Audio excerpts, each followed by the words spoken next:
இன்றைக்கி லக்ஷ்மி குபேர பூஜை. முதல்ல இந்த லக்ஷ்மி குபேர பூஜையை செய்யும்போது நம்ம என்ன பண்ணுறோன்னா, முதல்ல பிள்ளையாருக்கு முதல்ல பூஜை பண்ணணும். அதுக்கப்புறம் நம்மளுடைய குலதெய்வம், எங்களுடைய குலதெய்வம் வந்து முருகர் அப்படின்றதுனால நாங்கள் வந்து முருகரை வச்சுருக்கோம். சிவபெருமானை கண்டிப்பாக இன்றைக்கி நம்ம வழிபாடு செய்யணும். 108 போற்றி சொல்லி கண்டிப்பாக ஒரு வழிபாடு செய்யணும். காரணம் என்னன்னு கேட்டிங்கன்னா, இந்த குபேரனை லக்ஷ்மியோடு சேர்த்து வச்சதே சிவபெருமான் தான். அவங்களுக்கு ஒரு அங்கீகாரம் கிடைப்பதற்கு முக்கியமான காரணமே குபேர லக்ஷ்மி என்று சொல்லும்பொழுது அந்த குபேரனுக்கு ஒரு அங்கீகாரத்தை கொடுத்ததே சிவபெருமான் தான். அதனால அந்த சிவனை பூஜை பண்ணதுக்கு அப்புறம் தான், பூஜை பண்ணதுக்கு அப்புறம் நம்ம அந்த குபேரனை பூஜை பண்ணோம்னா அதுக்கான பலன்கள் நமக்கு நிச்சயமாக முழுவதுமாக கிடைப்பதற்கான வழி ஏற்படும்.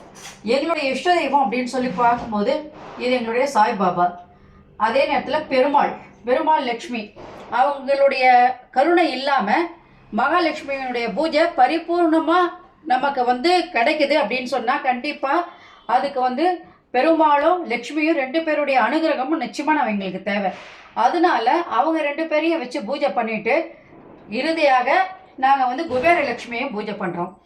இந்த கலசத்துக்குள்ள தீர்த்தம், அதாவது 5 வகையான தீர்த்தங்களை ஒன்றா விட்டுட்டு அதில் ஏலக்காய், கிராம்பு, அதே நேரத்தில் பச்சை கற்பூரம் இதெல்லாம் நல்லா பொடிச்சு உள்ளே போட்டதுக்கப்புறம் மஞ்சள், குங்குமம், பூக்கள், அட்சதை இதெல்லாம் அதில் ஒன்றா சேர்த்து வச்சு அதில் ஆலிங்கனம் பண்ணி அதில் மகாலட்சுமியை உட்கார வச்சுருக்கோம். மகாலட்சுமி முழுசாக எங்களுக்கு வந்து இதுவாக சிலையாக இருக்கிறதுனால நாங்கள் வந்து கலசம் தேங்காய் வச்சு கலசம் பண்ணணுன்னு அவசியம் இல்லை. அதனால் அந்த அம்மா வச்சு நாங்கள் இன்றைக்கி பூஜை பண்ண போகிறோம். இந்த 9 காயின்களும் நம்ம இன்றைக்கி வச்சு பூஜை பண்ணும்போது அந்த மகாலட்சுமியினுடைய குபேரலட்சுமியினுடைய பூஜையினுடைய முக்கியத்துவமே இந்த பூஜை தான்.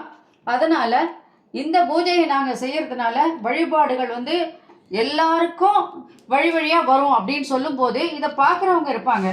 செய்ய முடியலனா கூட பார்த்தாங்கனாலே அதில் புண்ணியங்கள் அவங்களுக்கு போய் சேர்ந்துடும்.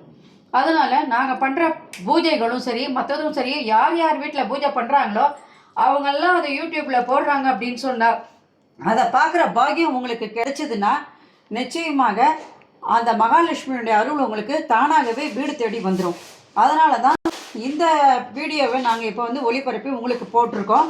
இந்த ஆடியோ வீடியோ உங்களுக்கு பிடிச்சா நீங்கள் லைக் பண்ணுங்கள், ஷேர் பண்ணுங்கள், கொளுத்தூர் பாபா டெம்பிள் சேனலுக்கு நீங்கள் சப்ஸ்கிரைப் பண்ணுங்கள். அனைவருக்கும் மகாலட்சுமி குபேரனுடைய பரிபூர்ணமான அருள் கிடைக்கணும் அப்படின்னு சொல்லி வேண்டிக்கிட்டு இந்த பதிவை நாங்கள் முடிச்சுக்கிறோம். நன்றி, வணக்கம்.